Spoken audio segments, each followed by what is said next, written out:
So Peter Drucker has recently passed away, and you know, he was one of these business philosophers and so forth, highly revered. He had some words. I found a thing on the internet where he was kind of talking about problem solving. He said, when approaching a business problem, don't try to come up with the answer.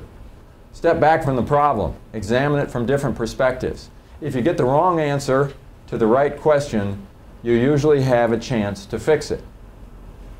If you get the right answer to the wrong question, you're sunk.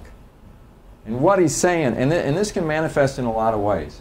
We make an assumption as to what the problem is. If we make the wrong assumption, and we're trying to solve a problem, and the problem is just a symptom, and the real problem is something else, we can put a lot of time and energy trying to solve a problem that just keeps recurring.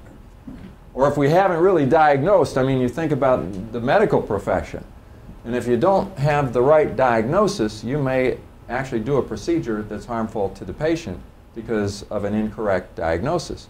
And that's the reason we have so much diagnostic equipment and so many diagnostic processes to really make sure that we have a correct diagnosis, because the diagnosis is going to determine the treatment.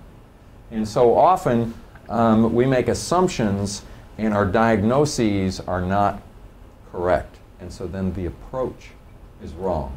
Whose job is it to make sure we're looking at the problem correctly, and looking at it from all sides, and that we're coming up with the right solution? Whose job is it? It's the team's job. And if the team is going to be effective, there has to be enough leadership present in the team to make sure that we start going the wrong direction, that we can correct and make that happen. I'm not talking about a dictator that's running the team. I just mean enough leadership present. And I don't see the manager's job as being the only leader present. It's the manager's job to raise up leaders, to develop leadership within team members so that they can think for themselves and they're not dependent on you. And sometimes that means stop directing and start asking questions, so that people will ask the questions themselves. Often they don't know the right question to ask, and so they've made an assumption. And you see it happening. And you see that the assumption they made was incorrect.